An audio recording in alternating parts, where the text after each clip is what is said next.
Hello, this is a guided journaling session where I am hopefully going to introduce you to the joy of journaling. I'm not only going to have you wanting to run to the shops or go online to get a new journal and new pens, but I'm also going to do a little bit more. I'm going to share with you my experience with journaling, the benefits of journaling. There are so many, but I'm going to share the ones that are closest to my heart. I'm going to give you some tips on journaling, and after that, I'm actually going to do some journaling with you. I'm going to give you some prompts and help you get started if it is something that's new to you, or if you just need a little bit of a push in the right direction. So I hope you're looking forward to it. You can pause this right now and run and get your journal, your notebook, your pens, or just watch and order new ones. I hope it does for you as much as it does for me. Not just the video, but journaling. For me, journaling has been life-changing. It has literally been so vital in not just my life on a whole, but my mental health journey, my healing journey, and I guess the journey to self-discovery that we all go on in different ways. Journaling has been such a vital part of that for me. For some of us who like writing, like actually enjoy the activity of writing, me, journaling can come naturally. I love writing. From a very young age, I have literally written and documented everything down. I've had a diary since I was about 13. But even I just wrote so much. I used to write my friends letters and cards for no reason. In school, instead of like getting caught chatting in class, I used to pass notes around to my friends and we used to write back to each other. I've actually still got all of them. How mad is that? Because writing is something that I enjoy and it does come quite naturally to me, I can actually forget how daunting and how difficult and just how kind of impossible journaling can feel to someone who wants to get the benefits from it, knows how good it is for them, but doesn't know where to start. If that sounds like you, then I hope this video changes that for you. So, before we get into the session, the guided journaling session, I think I'm going to do this in fours. 4, 4, 4. 4, 4, 4. 4, 4, 4. So, let's start with 4 benefits of journaling. There are about 63 million, but I'm just going to focus on 4. Number 1, it helps you to clear your mind. Writing your feelings down is a great way for you to process what's going on in your mind and help you to get it out. It's so therapeutic. And in the same way, going to a therapist, talking about your feelings, venting, getting it all out, in the same way that is so helpful for us, it's exactly the same with journaling. I say exactly the same because that's my experience, okay? It might be a little bit different for you if you don't really enjoy writing, but still try. When we're kind of just going through our day and we've got loads on and we're rushing around, we sometimes don't actually realise how we're feeling. Keeping things in just makes us feel so cluttered inside. So if you haven't got access to a therapist or you haven't got somebody you can talk to, writing stuff down helps so much. Number 2, it is amazing for reflection. When you have the opportunity to look back on your journals and read some of the stuff that you were going through, or some of the stuff that you were realizing or venting about, it is amazing to see not only how much you've changed and grown, but just to remember what was going on at certain times in your life. If you're anything like me, you can forget major changes and transitions, and especially if things are difficult and you kind of shut down a bit when you're going through stuff and you like to just push through. If you're writing about how you feel every day, what you're experiencing, when you look back, there are gems and memories and just endless important information that you might not have remembered that can help you to just track your progress and just see how far you've come. I know I'm repeating myself, but it's great for reflection. Number 3, it is one of the best ways to connect with yourself. Why do we need to connect with ourselves when we're with ourselves every single day, I hear you ask? I don't know about you, but I've been through so many stages in my life where I don't even know how I'm feeling. I don't even know what I'm going through. I don't even know how I'm processing certain events and information. The hardest thing to realize is that I can sometimes be carrying these negative emotions just because I'm used to experiencing them, and that's wrong. So taking some time out to actually get to know yourself, to connect with yourself or reconnect with yourself is so important, and we often don't realize how we can actually do that and the benefits of it. Our phones can be so distracting. We're connecting with people from all ends of the earth and it's so easy to do, but how often are we connecting with ourselves and checking in on ourselves? And this is a great way to do it. Having that valuable time with yourself to get to know where you're at is another wonderful benefit. Number 4. I'm kind of cheating on this one because I just don't know how to get all the benefits into 4. It makes you feel really good.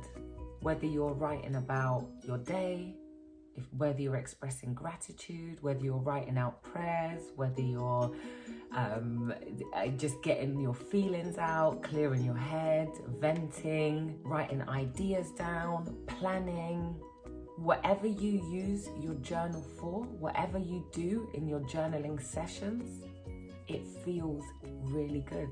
It's uplifting, it's a release, it puts your mind in a positive place, and you can have loads of light bulb moments, especially if you are writing down how you feel when you haven't thought about it earlier that day, or you're writing down ideas or plans. The upliftment that comes with realizing new things and creating new things is just second to none. Now, I am going to give you 4 tips to help you get started. Number 1, this is where the real joy of journaling is. Get some new equipment or stationery. When you have a journal that you enjoy writing in, it makes so much difference, and it's actually something that you look forward to doing. I have got this beautiful journal from Ryman, and it's actually quite small, so I can actually carry it around everywhere. For some reason, it actually reminds me of a jewelry box. It's got gold all over it and lovely flowers, and yeah, like I said, it's quite small. It's got a little lock, and I can bring it everywhere, and that just means that I can journal wherever I am. And for me, that's needed, because sometimes I just get so full of emotion, no matter where I am, I just need to quickly write it down. You can always use the notes section in your phone, but it just doesn't feel the same. So having a small journal is really helpful for me, and one that I love and enjoy writing in. Just look at it. How can I forget pens? Using a variety of pens makes it really exciting. The colours bring lots of joy whilst you're writing, and they make it feel a lot more fun and enjoyable. Loads. These are metallic, making things feel a little bit more special. And these are amazing. I like using different colours all the time anyway, but I also like to have certain words stand out. So for instance, if I was writing in green one day, I could use the thin fine line, and then my words that I want to stand out, I'd use this thicker one. Having wonderful pens, a nice journal is so important. Tip number 2, journal at the same time every single day. As you get into journaling, you'll probably just do what I do and carry your journal everywhere and just want to write in it all the time. But if you're just new to journaling and you want it to become something that you practice because of all the benefits attached, then set either some time in the morning or some time in the evening where you either start your day journaling and, you know, uplifting yourself, or you end your day like that. If it's at the same time every day, you're more likely to stick to it and more likely to receive all the goodness. Tip number 3. Get cozy. As you can see, I'm very cozy here. I've just put my leg up to show. I've even got the fire burning for you guys so you understood the level of cozy I'm on about. If you're cozy and comfortable, nothing will get in the way, and it will actually be something that you look forward to. Just like using wonderful equipment and stationery, it's the same with having a beautiful little environment for you to do it in. So I don't know if you can see here, but I've actually got a candle burning here. I love to have a scented candle on when I'm doing anything relaxing. Indoor, of course. Nice little hot drink. Yes, I am holding the cup in a special way so you can see my nails. Oh my gosh, I've just noticed that my dress matches the wall. Comfy chair, and whatever else you decide makes you cozy. It'll feel like a little retreat vibe. And the more relaxed you are, the more likely you are to open up and get your real feelings and thoughts down. This is why therapists have a sofa in their office. And the 4th tip, follow a guide or use journal prompts. It can feel like pressure if you just say to yourself, I'm going to journal today, and you feel blocked. Whether it's writer's block or just like you don't know where to start, it can actually put you off, and then it's going to feel like something you don't want to do the next time you go to do it, because you'll remember the discomfort of not knowing where to start on the previous day. But if you use a prompt, you're being more deliberate about what you write to begin with, and then that can often lead into you writing more, and it can invoke thoughts and feelings that encourage you to continue writing. And if it doesn't, at least you've used your prompt and got something out. And even if you don't feel anything inside, looking back on it is going to be amazing. So there's always benefits, and it's not always like this wonderful uplifting feeling. Sometimes it's just doing it and looking back on it at a different time. The value of that is you can't imagine it until you do it. So, you know, do it. Now, for our actual journaling session, I'm going to give you 4 prompts. Grab your journals, let's get journaling. I have recommended journaling to every single person that I've coached, and I am not exaggerating. Every single person has not only told me how beneficial it was for them and sometimes even emotional, but they've all continued to do it after we worked together. One of the ways that I encourage it is by creating booklets which can be printed off. I actually do this right now in the Orange Room, my online community, but it's journals that I create, and they're in booklet form. You can print them off and write on them, or just use them as a guide for your own journal or notebook. And they're filled with prompts, so there is never a day where you'd be stuck on what to write about. So I am going to give you 4 prompts today for you to do right now, for you to answer, go through, respond to, journal on, however you want to word it. And I'm also going to explain to you why these prompts are beneficial and why I've included them in this session. For anyone who has paused this and gone and got their journal and their pens, I'm actually going to journal along with you, so I can actually share what I come up with and hopefully encourage you. Prompt number 1. Write about 4 things that you're grateful for. The reason this prompt is so helpful is because putting ourselves into a place of gratitude is one of the most uplifting things we can do. It helps us to take our eyes away from what we don't have and the things that are stressing us and the things that we're fighting for or trying to aim towards, and which can often be a bit stressful, and helps us to focus on what we already have and the goodness that surrounds us, which we can forget about, sadly. So thinking about and writing about things in our lives that we're grateful for is so lovely to do. Now, I know for some of us who are going through difficult times, this can feel almost impossible to do. But just keep it simple. Look around you.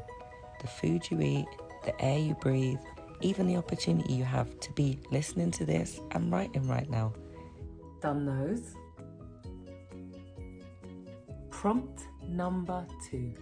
Think about someone or some people who make you smile and laugh. Write about them. And write about the last time you were with them, smiling and laughing. Laughing is literally medicine to the soul. Imagine what's happening when you're laughing. You are filled with so much joy that it just comes out in the form of a laugh, and it bubbles up and it comes. It's so beautiful to do. So when we think about people who make us laugh, or we think about funny times where we were giggling our heads off, it uplifts us. So no matter what kind of day you're having, if you can just zone out and think back to a funny moment and write about it, it will improve your mood, and it might even make you contact the people that make you laugh, and then that will bless them too, because they might need to remember the laugh. Again, great for looking back on. If, as you do this prompt, you're reminded of more people that make you laugh and you don't know who to choose, keep going. These are just prompts. These are to help you start, but don't stop there. Prompt number 3. Think about something difficult you have overcame or gone through the past year. Write about it, and write about what you learned from it and how it's enabled you to grow. This prompt is great for helping us to get the good out of bad situations. It's as simple as that. We all go through trying times. We all go through times where things that happen to us feel so unfair and hard to bear. But there's always an opportunity for us to come out the other end better, whether it's through using our experience to help others, or whether it's actually to refine certain parts of our character that need working on. There's always good to come from it. So if we reflect on these situations, it helps us and it gives us confidence when we go through trials or difficulties, that there's always goodness to take from it. So document some of your own personal growth by thinking about one of those things. Don't let this get you low. This is a victory entry. You might not feel like you've grown or learned anything through some of the difficult times you've experienced, but if you just pick one and write a bit about how you overcame it, you'll be surprised at how much growth is attached. Prompt number 4. If money was no object and you had the promise of all of your bills being paid and never having to stress about money, what job could you do every single day? Maybe I should rephrase that. If money was no object but you still had to work, what job could you do for free for the rest of your life, or until you decide to retire? You can be as detailed as you want with this. You can write down like 3 different things you'd like to do with your time, but it has to be work. The reason I want you to use this prompt is because this helps you to figure out who you are and what you're here for. I'm not saying the minute you answer this prompt you'll know, but if you've never thought about this before, then you've never actually taken time to think about what you're truly passionate about. If you could do something every day for free, knowing that all your bills were covered, then that thing is the thing that you're probably most passionate about. And your passion is often linked to your destiny. So I hope you enjoy thinking about and writing about this one, because this is not only great for you to get a vision in your mind and to picture your future or to picture possibilities which can stir up your imagination and make you feel amazing, but who knows? This could be your first plan. This could be the first time you actually see in writing what you want to one day work towards. And if you write the vision and make it plain, you're one step closer to getting there. So enjoy this one. Do bear in mind that the role you might want to do could be a voluntary role. It could be helping people. So the plan would be to get to a position where you can give of your time and not have to worry about money. Do you see what I mean about the thick pens? It just makes like questions and stuff like that really stand out, and I love that. I'm extra though. There you go.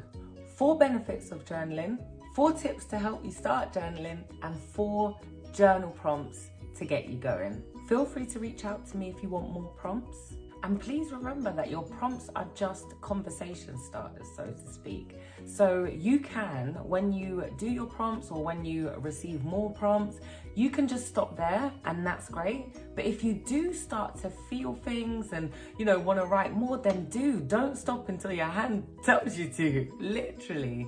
I hope this has uplifted you. I hope that you've actually seen and felt the joy of journaling. And I hope this has given you a positive nudge in the direction of journaling. Everything that I've used today you can get from Ryman. And they've got like so many, hundreds of different journals. So you don't have to get the exact same one as me. It's a great size if you do want to have one that you just carry around with you. Happy journaling!